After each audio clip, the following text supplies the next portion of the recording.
Gracias, señora presidenta. Bueno, quiero iniciar mis palabras pidiéndole al presidente, después de haber escuchado su mensaje hace unos días, que se quede tranquilo, que los senadores y senadoras de la Nación somos responsables y por eso ahora mismo estamos honrando esa responsabilidad que es con la representación de nuestras provincias y los habitantes que viven en esas provincias. Y esa es la única responsabilidad que nosotros tenemos como senadores y senadoras de la Nación.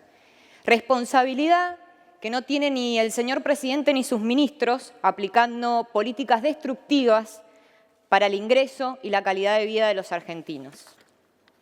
Lo que estamos haciendo hoy es debatir en el Congreso de la Nación un proyecto de ley de la Argentina real, de esa Argentina que no es un invento de los opositores, sino que es traer la voz de aquellos ciudadanos y ciudadanas que nos cuentan a nosotros de la angustia que viven en sus hogares, en las fábricas, en los comercios, porque no saben cuál va a ser la factura o la tarifa que le va a llegar ni de gas, ni de luz, ni de agua. Quiero pedirle también al señor presidente que deje afuera o que abandone aquellas visiones paranoicas que tienen de que la oposición se junta para llevarle un problema. Todo lo contrario.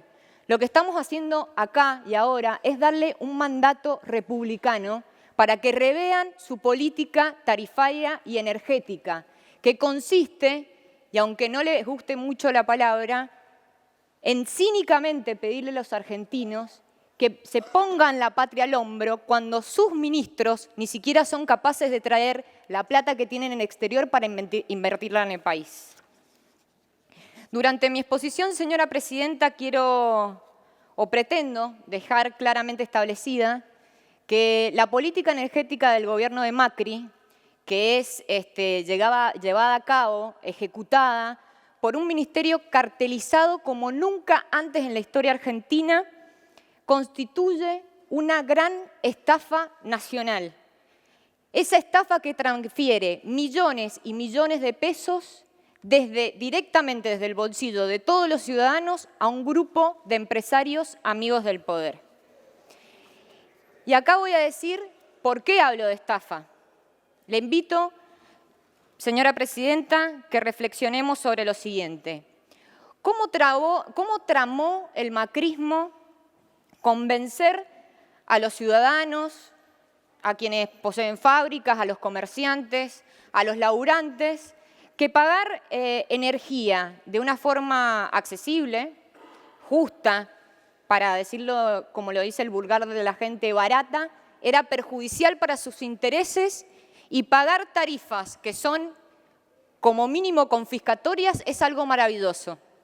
¿Cómo hizo el macrismo para convencer de eso a los argentinos? Y no les quedó otra alternativa que crear una crisis que era inexistente en la República Argentina.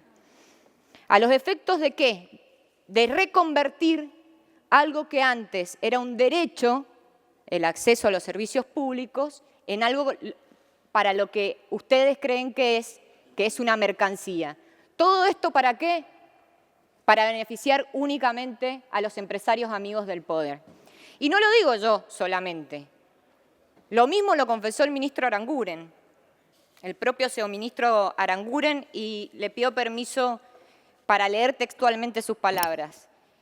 El ministro Aranguren dijo al inaugurar la primera Jornada Nacional de Eficiencia Energética, el 15 de diciembre del 2016, acompañado del propio presidente Mauricio Macri, expresó lo siguiente: la gente acepta el cambio cuando reconoce una necesidad, y esa necesidad la puede reconocer únicamente en medio de una crisis. A confesión de parte. Pero bueno, ¿por qué no reformulamos o vemos qué es lo que significa padecer una crisis energética, ¿no? Bueno, fui a la fuente, me puse a investigar, ¿no? ¿Qué significa esto de que vivamos una crisis energética como dice el relato oficialista?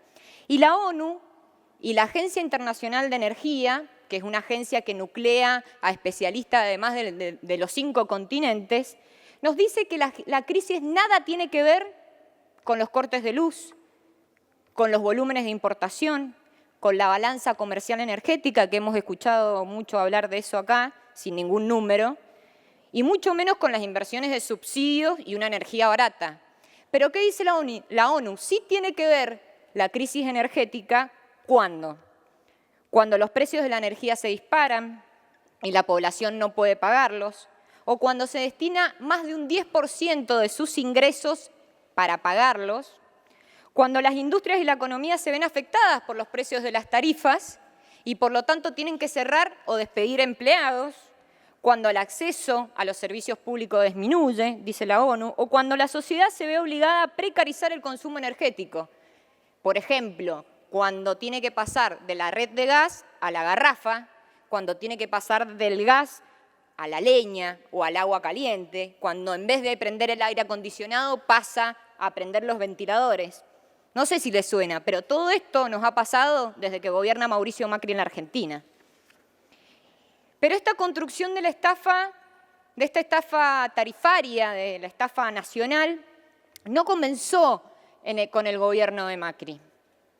Precisamente comenzó en el año 2004, con la resolución número 265 del expresidente Néstor Kirchner, donde se dejó de exportar gas a Chile y se priorizó el consumo de los argentinos. Terminar con esta injusticia, es decir, exportar y que acá los argentinos no tuviéramos acceso al gas, significó para los medios de comunicación y las grandes corporaciones económicas, ¿les suena?, todo un sacrilegio. Desde ese momento empezaron a titular en todos los medios algo que todos conocemos: comienza la crisis energética, demagogia energética, caídos del mundo, atentado contra Chile, y bla, y podemos seguir definiendo los titulares de esa época hasta hoy.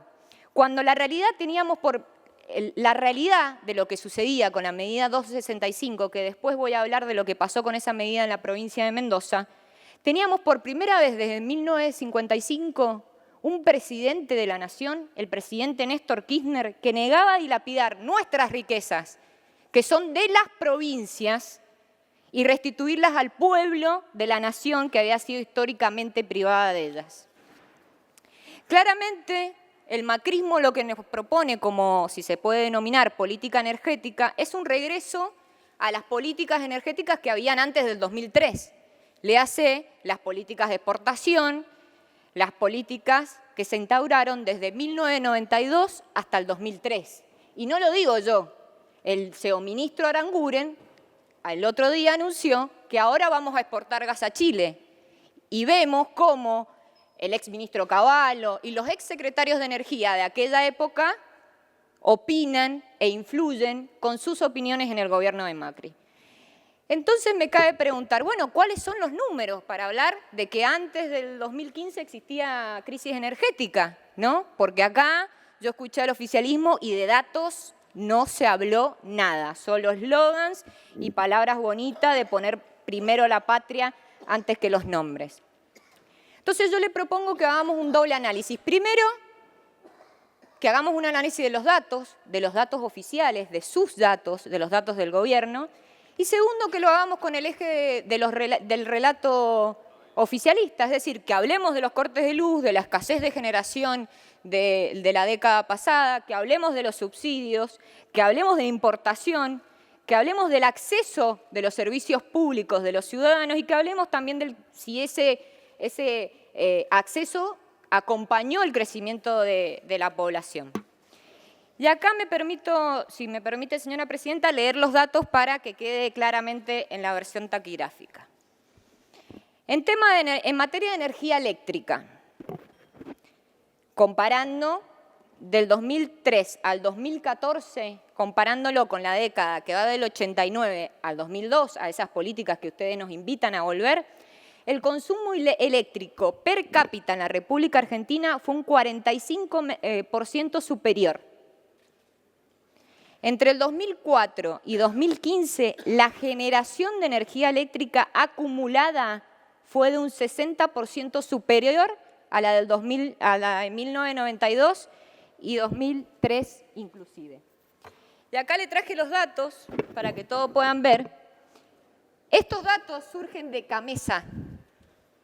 Fueron entregados en el 2016 con el anuario de CAMESA, del señor que vino el otro día a hablarnos. Acá se puede ver muy fielmente cómo el entrecruzamiento de generación de energía y acceso y consumo eléctrico per cápita creció 1992-2015. Acá está el 2003. Estos son los números, ¿no? Para hablar de la crisis energética. Pero sigamos. Entre diciembre del 2003... Las importaciones de electricidad decrecieron en la década anterior, un 0,1%. Entre diciembre del 2003 y 2015 se incorporaron un 95% más de usuarios al servicio público.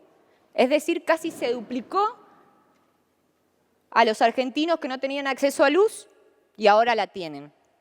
La cantidad de usuarios totales afectados por corte de luz, que ahora no se habla, ¿no? A finales del 2014 era un escándalo, cadena nacional. Ahora parece que no hay corte de luz. Bueno, tengo las mediciones del ENRE, de Chamullerón, que vino la semana pasada. La cantidad de usuarios totales afectados por corte de luz entre diciembre del 2016 y 2017 aumentaron un 60%. Acá está. Datos. Datos. Fuente, elaboración propia en base de datos del ENRE. Acá está. Usuarios totales de corte de luz, 2 millones en diciembre, 2.500.000 en diciembre del 2016. Diciembre del 2017, 4.116.000, 60% más. 60% más. Acá, rango entre 30 y 35, acá también lo que hace es, según las temperaturas, entre 30 y 35 grados y superiores. Acá está. Dato del ENRE. Seguimos. En cuanto al gas. En cuanto al gas, tenemos que entre enero del 2003 y diciembre del 2015 se incorporaron 2.431.729 nuevos usuarios a la red del gas. 60% superior a la década pasada que ustedes nos invitan a volver. La producción del gas entre el 2004 y 2015, 26% superior. En el nivel de la demanda, gas entregado al sistema, el incremento es de un 42%. Pero ahora quiero hablar de la provincia de Mendoza, para que veamos esta política que supuestamente era antifederal. Acá está, usuarios, cómo crecieron los usuarios de gas. Acá el senador Julio Cobos no me va a dejar mentir porque en un periodo fue gobernador de la provincia de Mendoza. 93, 2017. Esto fue el incremento de quienes accedieron al gas en la provincia de Mendoza. Ustedes acá pueden ver, 2004, el senador Cobos era gobernador de la provincia cuando el expresidente Néstor Kirchner decide que no exportemos más gas a Chile. Uno de los gasoductos pasa por Mendoza, el Papagayo, ¿no? Por el sur de la provincia de Mendoza. Miren cómo empiezan a aumentar. Acá está. Miren cómo empiezan a aumentar los usuarios de gas en la provincia de Mendoza. Y miren los números del 2017. Datos. Datos de la realidad de la Argentina real. Ahora vamos al tema de los subsidios, ¿no? Hace más de 14 años nos vienen diciendo que la política de subsidio era la madre, el padre, la abuela, la tía de todos los males energéticos en la Argentina.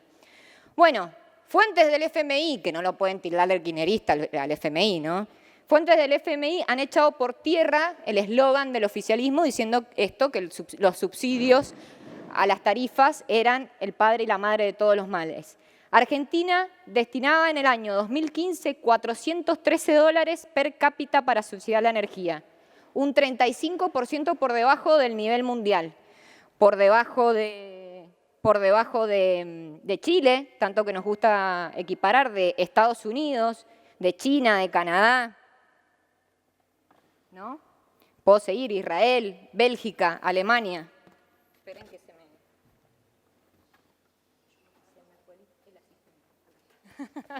Se me fue el asistente y los papeles se... Acá está. Esto es las políticas de subsidios a energía y a gas del mundo, del cual ustedes dicen que nos habíamos caído. Acá está, Luxemburgo y Estados Unidos. Esto es lo que subsidian per cápita por dólares. Acá está la Argentina. Por debajo del promedio internacional de los países desarrollados. En conclusión, señor presidente, la verdad que la tal pesada herencia que ustedes auguraban no era tal, y la crisis energética tampoco era tal según los datos oficiales del Estado Nacional. Lo que pasa es que el kit de la cuestión acá es que lo que ustedes creen que es una mercancía, nosotros creemos que es un derecho que hay que garantizarle a los ciudadanos. Esa visión que ustedes tienen de que los servicios públicos son una mercancía, por más que simulen timbreos para hacernos creer que les interesa lo que opina la gente común, o por más que se hagan los populares simulando un viaje en colectivo, la verdad que son un gobierno de derecha y encima son un gobierno muy malo. Como dije, nosotros tenemos una visión totalmente diferente. Ustedes inventaron, mintieron, crearon una crisis para estructurar una transferencia billonaria desde el bolsillo de los ciudadanos a sus empresarios amigos. Están llevando adelante, y repito, un ajuste brutal al bolsillo de los ciudadanos argentinos. Mientras tanto, el ministro Aranguren dice que va a ver cuándo le da confianza a la Argentina para traer los fondos que tiene el exterior a la Argentina. En un gobierno que supuestamente tendría que tener un plan energético y no un plan de saqueo como este, el ministro Aranguren sería ex-ministro. Pero vamos a ver cuáles son sus números. Yo les mostré los números nuestros, los números de la década que ustedes nos quieren hacer volver. Ahora veamos cuáles son sus números. Durante el gobierno de Cambiemos, la producción energética no ha parado de caer. En el 2017, la producción de petróleo cayó un 7%. La producción de gas, un 4,4%. Los cortes energéticos no cesan. Y el cierre de industrias y de pymes tampoco cesan. Y ahora, por último, señor presidente, quiero hablar un poco más de la provincia de Mendoza. No es ninguna novedad que a las provincias, al sistema productivo, como decía la senadora Odarda, le ha afectado de sobremanera los costos en la producción, ¿no? En el sector agrícola de Mendoza, cuando nosotros éramos gobierno, dentro de la estructura de costos que tienen que analizar, las tarifas consistían en un 6% de ese costo. Sí, termino de hablar de Mendoza y culmino con mi alocución. Obviamente el tarifazo impactó fuertemente y en Mendoza aún más porque nosotros tenemos sistemas de riegos que tienen que ver mucho con la energía eléctrica cuando se hace por pozo. Y esa estructura de costo pasó de un 6% a un 22%. Ni que hablar de la inflación, bueno, de todo lo que la senadora Odarda. Pero después de 30 meses de gestión de Cambiemos, ¿qué pasó en la provincia de Mendoza? Obviamente hubo menos empleo y menos producción. Se perdieron 7.000 puestos de trabajo. La industria ha caído un 9,4%. Hidrocarburos y minería un 5%. Es la principal fuente de ingresos de Mendoza. El comercio el 11%, las exportaciones el 5,2%. Pero lo único, como en el gobierno nacional, que ha crecido en la provincia de Mendoza, ¿saben qué es? El endeudamiento. Pero no todos pierden en la provincia de Mendoza. Hay un grupo de empresarios que les ha ido muy bien en la provincia de Mendoza. Ustedes saben que la distribuidora de Mendoza es Ecogas, distribuidora de gas Cuyana Sociedad Anónima. En el año 2017 declaró ganancias por 588.000 millones de pesos. La Asamblea decidió, por voto democrático, que se distribuyera esas ganancias, es decir, 564.000 millones de pesos. Sí, 564 millones de pesos. Pero cuando uno se pone a ver cuál es el principal accionista de Ecogas de la provincia de Mendoza, nos encontramos con Central Puerto Sociedad Anónima. ¿Saben a quién pertenece? Adivinemos, es muy fácil. A Nicolás Caputo, el amigo hermano del señor presidente. Así que cuéntenla como quieran, pero la verdad es que gobiernan para los ricos, y no cualquier rico, para los ricos amigos del poder. Entonces, para terminar, quiero decirle, señor presidente, que les ha explotado el tema tarifario, porque la gente se ha dado cuenta que paga más, que paga tarifas viscerales y no cambia nada. Y para los únicos que sí cambian es para los amigos ricos, dueños de las empresas amigas del poder. Digámoslos con nombre y apellido: Nicolás Caputo, Midlin y Lewis. Acá, la verdad que no vemos que haya un segundo semestre como ustedes. ¿Si puede ir redondeando, senadora? Sí, termino con esta frase. Bien, muchas gracias. Se lo prometo. Acá la verdad que lo que vemos es que el segundo semestre no llega, o como decía la señora presidenta, la luz del túnel tampoco la estaríamos viendo. Acá lo que falta es que cambien la política económica y en este caso la energética, porque de lo contrario los argentinos y las argentinas van a dejar de pagar las tarifas y acá vamos a estar todas las semanas votando la emergencia tarifaria de nuevo. Gracias, señor presidente.